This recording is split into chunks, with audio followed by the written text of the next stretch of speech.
Hi, it's Steve, and I am here with Murray Sabin. Murray, thank you very much for joining us. Oh, it's great to be with you, Steve. And I don't know if you know, but the last four letters of our names are the exact same. Maybe that's because we have my relatives are from the Russia, so especially with a lot of Jewish people. My theory is that we had names this long Yeah, and from the town, and then we get into Ellis Island, and they like forget about it, where you're from, and they make it this long. So maybe that's what happened to your family as well as mine. my father had a typical Polish name, Shabrinsky, and then his first cousin came to America who shortened it to Sabrin. So when we came to America, it became Sabrin as well. Good. Okay, Murray, I asked you here because I'm calling you a freedom fighter, and I'd like to know to what extent do you identify as yourself with yourself as a freedom fighter?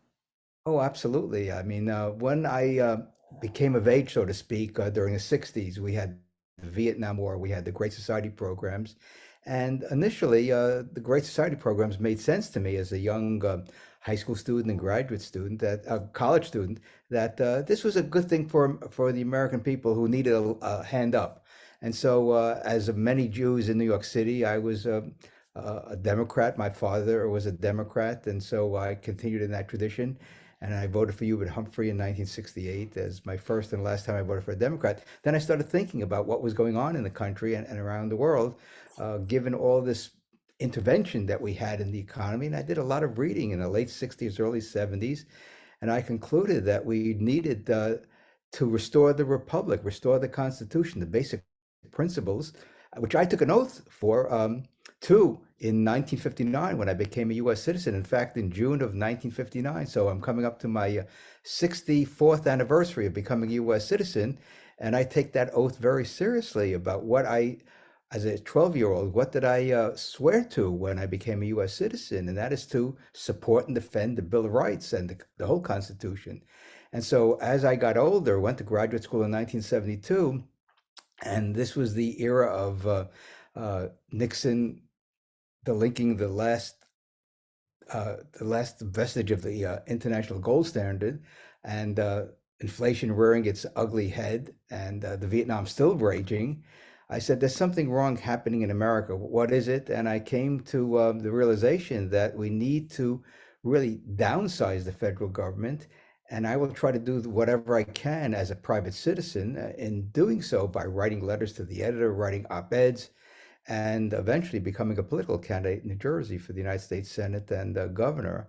But my curiosity as a youngster, I think, really drove me to this because I was always asking the question, why is this happening? Why are people, supposedly intelligent people with a lot of information in Washington, doing things which are harmful to the vast majority of the American people in terms of taxation and regulation and uh, military intervention around the world? And I said, there's got to be a better way. And that's when I came across the libertarian philosophy in the early 1970s and started investigating what this is all about, what schools of thought are related to libertarianism. And so I finally reached uh, the, uh, let me just back up. I just concluded that there was something in economics that was not right either, that government spending, according to some economists, is the driving force of the economy. And I said, that can't be right because government just takes money from some people and gives it to other people. So there's nothing being produced by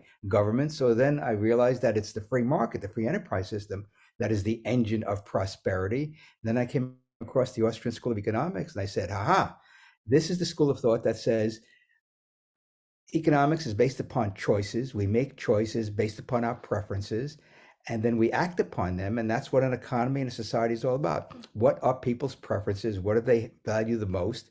And that's the way the world works. And the implication for that is if we have a free market, then everything will be settled by voluntary means, the libertarian philosophy, by voluntary means. And so I said, the further we go away from that, the more, to use a term that Bastiat used in his great little pamphlet of 1850, The Law, we will have legal plunder. And that really drove me to say, I've got to do something about it because I just can't sit by and watch the economy and the country go in a direction that I think will be harmful in the long run. And I think we're at the point today with a $32 trillion debt, with endless wars in our lifetime from Vietnam, well, actually Korea after World War II, to Vietnam, to the Middle East, to Southeast Asia. And so this is what drives me is that let's make things better. It's not I'm out there just criticizing for the sake of criticizing, but I'd like to offer positive solutions. In other words, solutions that are consistent with human nature, consistent with free market economics, consistent with I think what everyone wants, which is prosperity and freedom. I don't know anyone who doesn't want freedom. The question is, what are the means to achieve that goal? And that's where I think the progressives, the left wingers, and libertarians differ. Is that we have a very clear goal. We want to have a free society. The left wingers don't seem to have that as a goal. They want to have really more control and mandates because they believe that is the best way for prosperity. And so that's what drives me to say, I'm going to write a Substack column. I'm going to write books. I'm going to write letters to the editor. I'm going to do podcasts and radio and TV interviews. And hopefully enough people will listen to me that maybe we can change the discourse in America and have less polarization. And ironically, we probably have there was probably as much polarization at the beginning of the Republic as there is today between the Federalists and the Anti-Federalists, the people who wanted to have a strong central government after the American Revolution, and those like Jefferson that said, no, let's decentralize decision making and not have a powerful central government. So having been a history major, having taught financial history in the United States, I think I have a keen awareness of what occurred throughout American history and the lessons that we should learn from that, which is basically government, a powerful government can lead to horrible consequences. And my parents felt that when they were in Poland during World War II, and they're the only ones in their families to survive the Holocaust.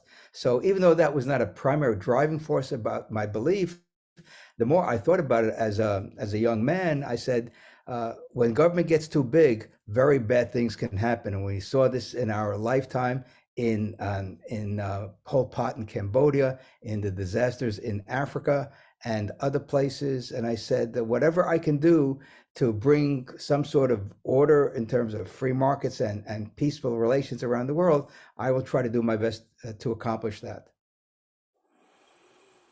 Bravo. Um, as you mentioned, there's a lot of people who would say, yeah, I mean, got to preserve our freedom, of course. But you're somebody that's doing something about it. I mean, have you always been a doer, or was there a point in your life when you were just a couch sitter and you decided, no, I got to get off the couch? Well, I think the turning point in my life occurred in March of 1997, Sunday afternoon, when I was living in Leonia, New Jersey, and I got a call I got a call from the chairman of the Libertarian Party in New Jersey asking me if I would be interested in running for governor. Well, certainly that was not on my agenda as an academic. I had been teaching at Ramapo College for 8 years, having had temporary assignment in 1985, which eventually turned into a tenure track position and had a 35-year career there. But in 1997, I get this call out of the blue. I had spoken to the Libertarian Party convention 2 years earlier when my first book came out, Tax Free 2000, which is a sort of a libertarian free market approach to how we can organize ourselves without taxation. And so I made a presentation there, sold some books, and then 2 years later, I get a call from the chairman of the LP, and he said, we think you would be a great candidate to spread the libertarian message to the voters of New Jersey. And I said, well, what are the major issues affecting the people? And I didn't get that directly from Len Flynn, who was the chairman at the time, but I spoke to my wife, I spoke to the president of Ramapo College, the dean of the business school, and I asked them, would you have any objection to me running for office? And they say, no, that'd be great. That shows your civic engagement as an academic individual. So the following week, I went to the Libertarian Party convention, and I was unanimously selected as the Libertarian Party candidate.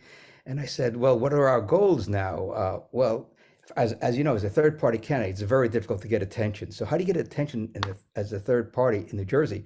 Well, New Jersey has a matching funds program that if you raise a certain amount of money, you would get a 2-for-1 match from the election commission. So I said, okay, how do we go about doing this? So I started calling up everybody that I knew, business people, friends, and others. And I said, I'm running for governor, and we have to raise 210,000 by early September to file an application with the election commission that would entitle me to matching funds, which would then require me to be in the two debates, official debates, with the Republican governor and the Democratic challenger. That would give me a huge platform, because in 1997 there were only two gubernatorial campaigns in the country, New Jersey and Virginia. So that would give us a lot of publicity. So here's what happened, Steve, and it's really a story that I have in my book, From Immigrant to Public Intellectual. The last two chapters ends the book in my memoir about my journey from liberal to libertarian. And so I was calling everyone up, and I raised, by the middle of August of 1997, $70,000. We were $160,000 short of the goal, because we had to file an application, a pretty extensive application. And so what happened is we hired a fundraiser who wrote a letter to Libertarian Party members around the country, and we raised $70,000 in 2 weeks. Wow. And the few days before the application had to be handed in, people came to my house in Leonia, and for 24 hours, we had deposited the money. We had to fill out this lengthy application, and we brought all the documentation to the election commission on the deadline date, which I think was September 2nd, if I recall. And then the process began. The media were there, because I was the first third-party candidate to apply, I believe, for matching funds. And so the media were there. We got press coverage. We had notified the press earlier, because we hired a political consultant, and he knew the press people that were covering politics. And we told them, here's a heads up, we may be filing an application for matching funds. And so they got pretty excited about that there'd be a third-party candidate in the debates.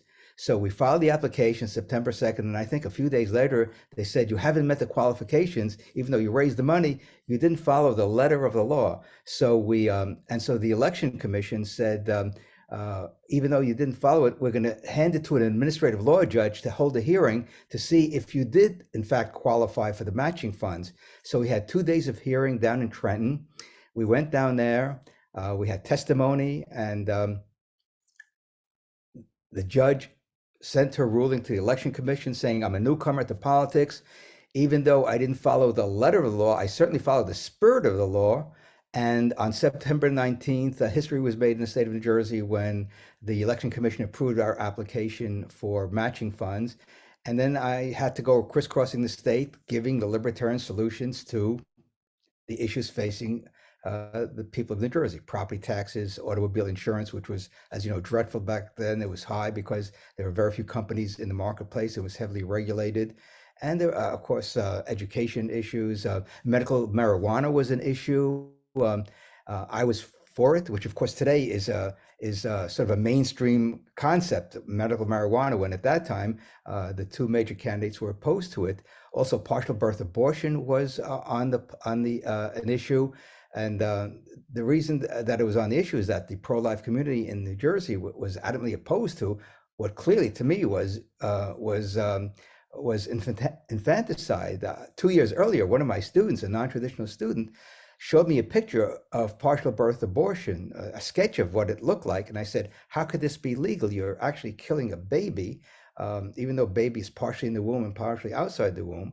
And this to me was just so over the top that I said, this can't be legal in the state of New Jersey or anywhere in the country.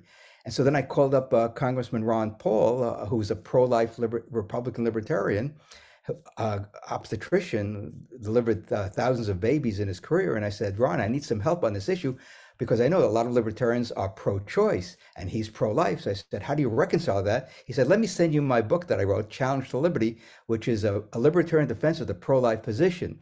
So he sent it to me immediately. I started reading it, and he made eminent sense. The logic of the pro-life position makes eminent sense from a libertarian perspective. Namely, the basic principle of libertarianism is do not commit aggression. So when an abortion, according to Dr. Paul's analysis, is you're committing aggression against the unborn child, unborn baby. the fetus, whatever you want to call the thing that is developing inside a woman's uterus. And so I then changed my position from pro-choice to pro-life. And so the pro-lifers were very excited that someone with a pro-life position will be in the debates with Whitman and McGreevey. And after all was said and done, I was polling about 10%, 12%, according to some polls, a week before the election. That would put me in an incredible position that in 6 weeks, 10% of the voters in New Jersey would vote for me. But what happened, the race was so close that the people who were leaning toward me voted for either Whitman or McGreevey to prevent the other candidate from winning, and I wound up with just under 5%. But there are some communities around the state that I was pulling well over double digits. In the pro-Second Amendment community, since I'm very pro-Second Amendment, given my family's history about self-defense, I think the right of self-defense, even if we didn't have a Second Amendment, makes eminent sense. You have a right to defend yourself, your property, your family, and so I was getting support from that community. And although there was really no expectation of winning, there was a roadmap to victory if enough people said, "Hey, I'm going to vote for Sabrin because he believes in things I believe." But the way most people think about third-party candidates, they say, "I don't want to waste my vote, so I'm going to vote for the lesser of two evils, of the Democrat and Republican." And that's how third parties tend not to win. And ironically, the most votes I got in the state of New Jersey was in Middlesex County, where the Democratic candidate, Jim McGreevey, was mayor in Woodbridge and a state senator. So when people said, "I spoiled it for Governor Whitman," I don't know what that means, spoiling for her. She's not entitled to be reelected. She has to earn the voters' votes to get reelected. And so I made the case that we need a change in Trenton. We need to downsize the state government. We need to deregulate automobile insurance. And guess what? 6 months later, Governor Whitman, I'm sorry, 4 years later, Jim McGreevey deregulated the insurance market and more companies came into the marketplace. In addition, I called for increasing the speed limit to 65. We had a 55 speed limit for the New Jersey Turnpike and the Garden State Parkway. Really dumb principles, because policies, because those highways were made for people to go 60, 65, because they're super highways for all intents and purposes. So 6 months after Whitman got reelected, she raised the speed limit to 65 because focus groups told them to keep speed limit at 55, especially of senior citizens. In addition, we had an interesting phenomenon take place in mid-October during the campaign. I came home one day from teaching and there was a note in my mailbox signed by a police sergeant in town saying, "You violate ordinance such and such for having a political sign on your own front lawn." I said, "That's a violation of my free speech rights. I'm allowed to put up anything I want on my property as long as it's not harmful to my neighbors or anything like that." So our campaign attorney went to the Superior Court judge and he immediately threw it out as a violation of my First Amendment rights. And that's now part of case law in the state of New Jersey, that you're allowed to have a political sign on your own property. So think of that. In 1997, the First Amendment was under attack by my town because you couldn't have a political sign on your own property. So although I didn't win, we did have an impact on automobile insurance, the speed limit, free speech on your own property.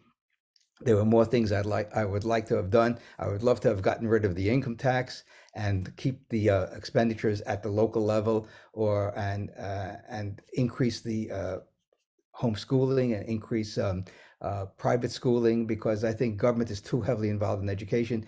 Libertarians basically want to separate government from education because, as we see today all over the country, education has become highly politicized. Whoever controls the school boards determines policy, and if parents don't like what's being taught, they're basically told to shut up. That's not the way you treat customers. Remember, parents and their children are customers of the local school boards, and they should be treated with respect. And curricula have become a very polarizing issue with gender identity and this and cancel culture and what have you. And as an academic, I believe in academic freedom and free speech, that all points of view should be discussed in the classroom, and the teacher should be a facilitator to present the views and have children discuss them and debate them, what have you. Instead, parents feel, and I think in many cases rightfully so, that schools are propagandizing to their students, and therefore they don't want any of that.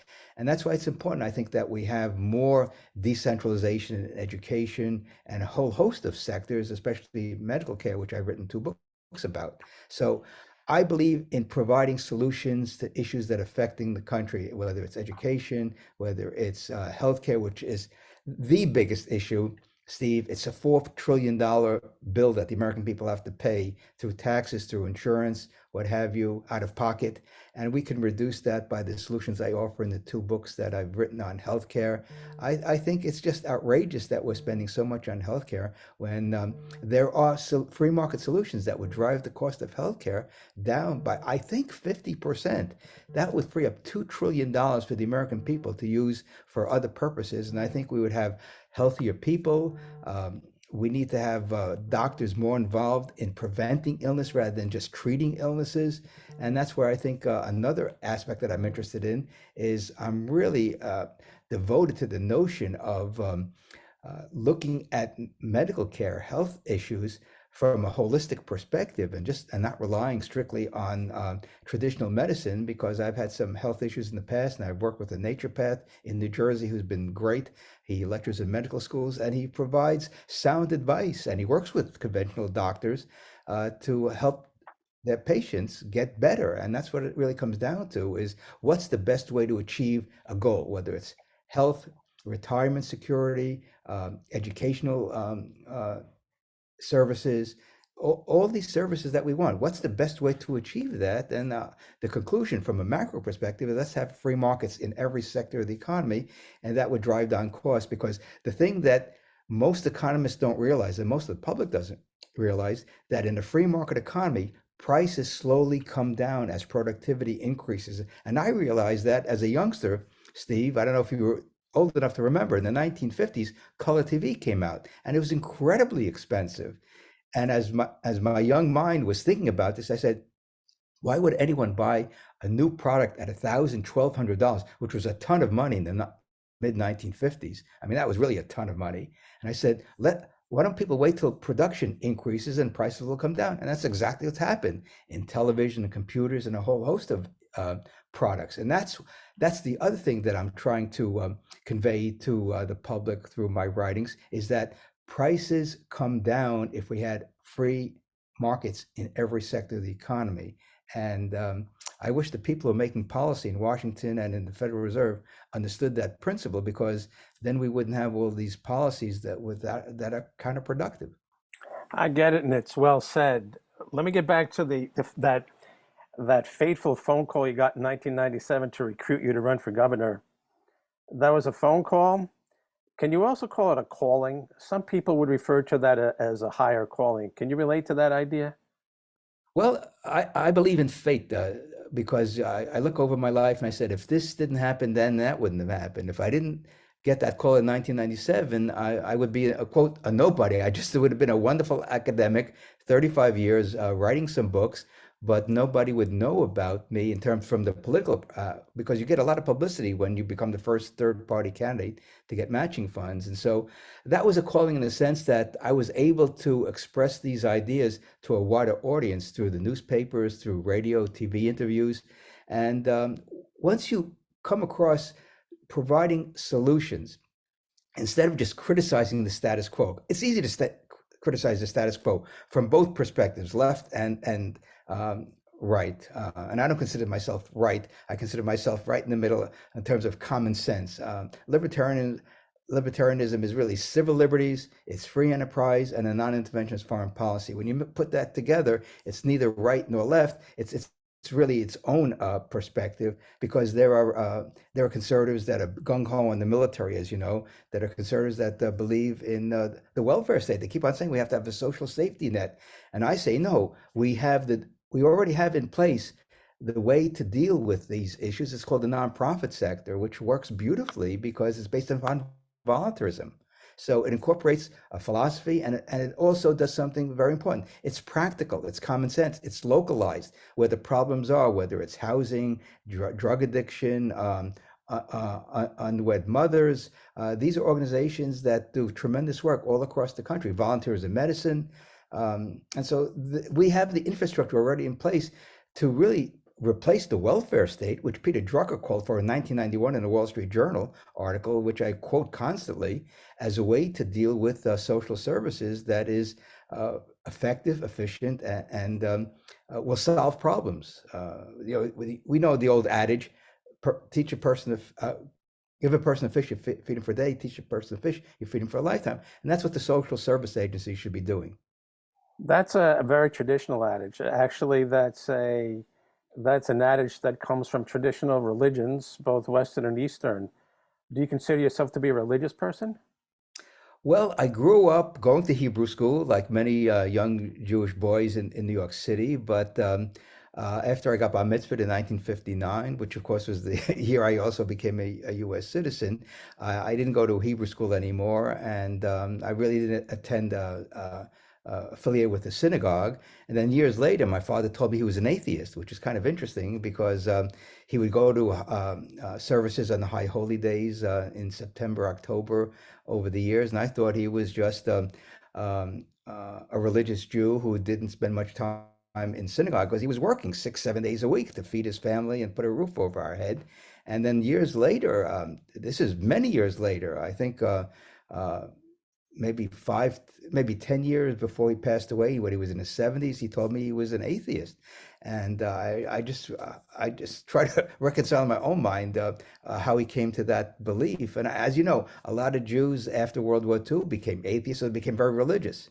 I don't think there was a middle ground for a lot of people after World War II, because they said, how can we, the chosen people, be subjected to this horror called the Holocaust? And some people said, okay, I'm going to be a religious person because I want to have a closer bond with God. And I don't consider myself a religious person in terms of close affiliation with the synagogue, but I think I consider myself more of a spiritual person.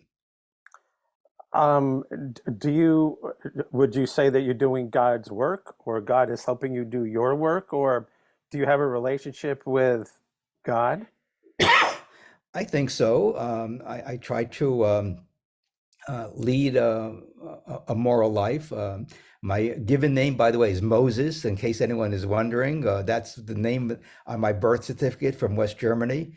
And when I learned about the Ten Commandments, I said, these are pretty powerful principles to live by.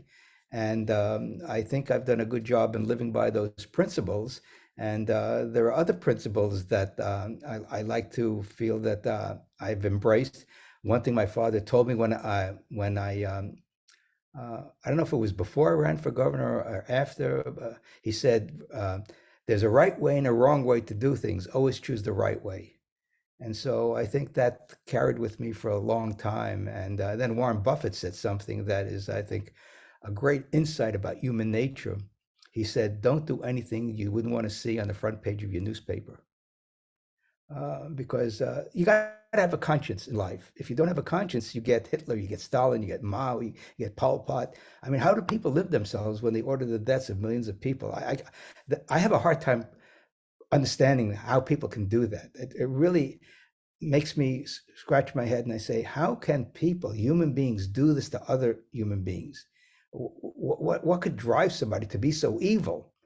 And then, of course, in the United States, you have politicians doing all sorts of, not as on the level of that, but really doing dumb things in terms of the economy, having these undeclared wars that we've seen in our lifetime, lying to the American people about attacks on America, whether it's Johnson with the Gulf of Tonkin resolution, or it's Bush and Cheney with the weapons of mass destruction in Iraq.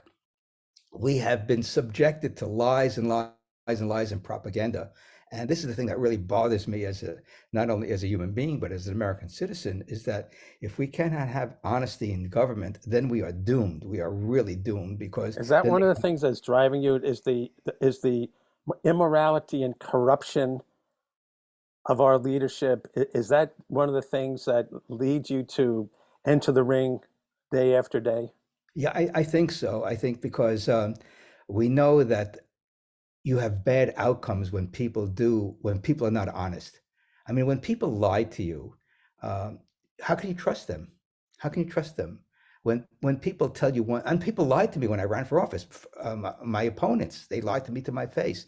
Not a lot of them, but and then of course what they do behind the scenes you don't know either. I mean, I wrote a recent Substack column about Chris Christie and how he sabotaged my 2018 run for the U.S. Senate as a Republican, the Republican primary. So I wrote about that. I wrote in my book, a memoir, I wrote about how I was offered an indirect bribe to leave the race in 1997. So I've seen it from the inside, Steve, and it's not pretty. It is not pretty. And we're seeing this right now with the allegations that Joe Biden took a bribe from a Burisma executive. And from what I'm hearing, none of the mainstream media outlets are covering it.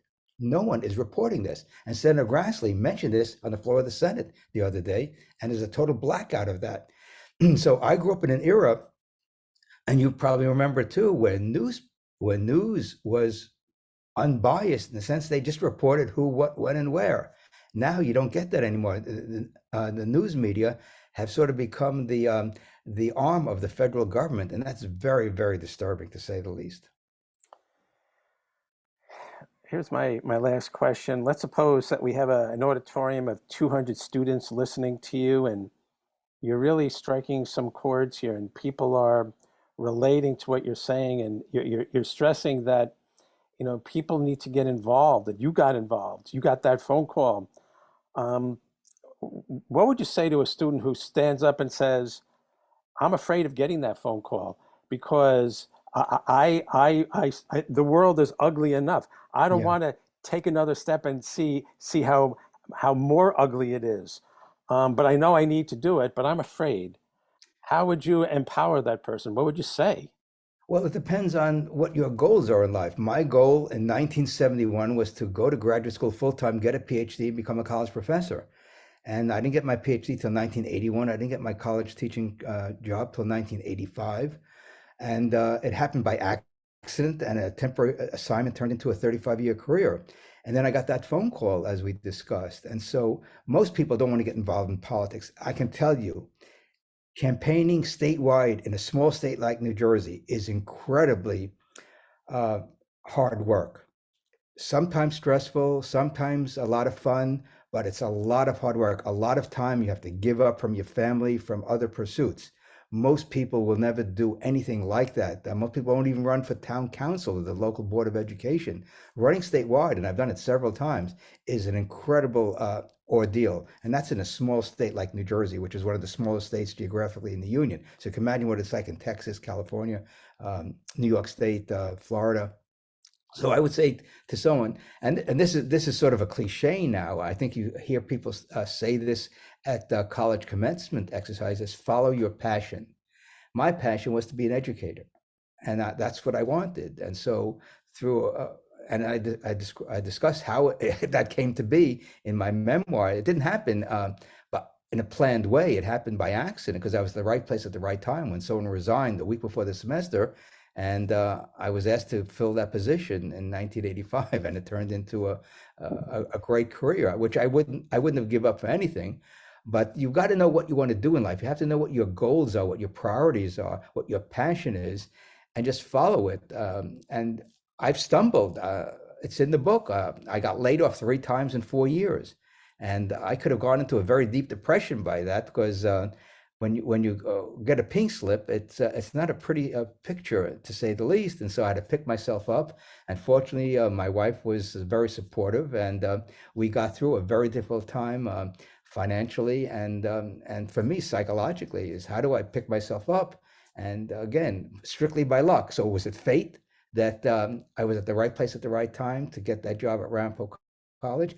I don't know. Maybe sometime in the future we'll find that out. But the point is, everything has worked out as well as it could be from the time I decided more than 50 years ago I wanted to be a college professor. But if a young person gets, I don't know what type of call a young person would get. Maybe it would be a job in a different part of the country, or maybe it would be in an area that they're not totally familiar with because someone likes them and they think they see promise in that young person.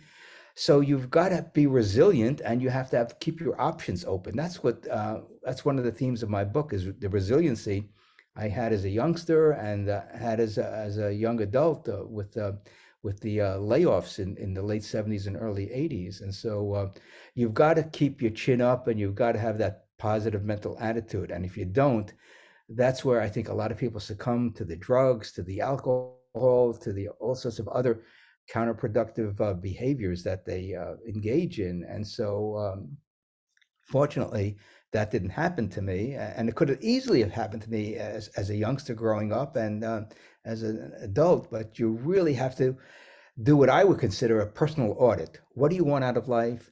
Who do you want to be around? And fortunately, I found my soulmate. We've been together since 1965, got married in 1968. And so we've been together for almost 55 years now. And she was supportive when I just said I want to go to graduate school full time. So we gave up my income, which was a lot of income at that time. And so we roughed it for several years, and then roughed it more when I got laid off. But in the end, so far, it's worked out in terms of here we are in our sort of golden years, retirement years, and we don't have any worries whatsoever. Where we moved to Florida, we have a great place that we live in.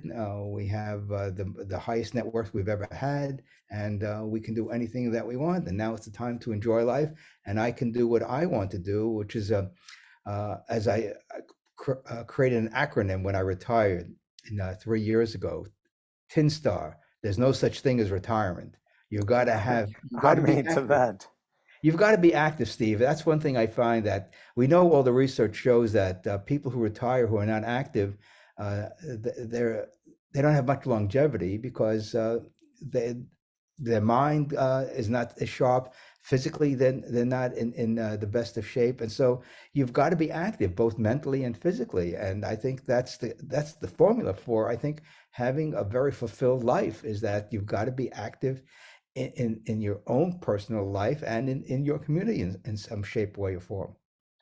Murray Sabrin, I misspoke before. Murray Sabrin, Yes. you are a true educator. And one of the big takeaways I have here from your teaching is the importance of perseverance. You have made your own luck. And you've taken the gift from God of your resilience, your natural resilience, and you've carried it through. And I want to thank you for your efforts. And I want to thank you for your education. And I really look forward to learning from you going forward. Thank you so much for joining us. Thank you, Steve, for this invite. It was a great session, and I look to have more conversations with you in the future. So do I.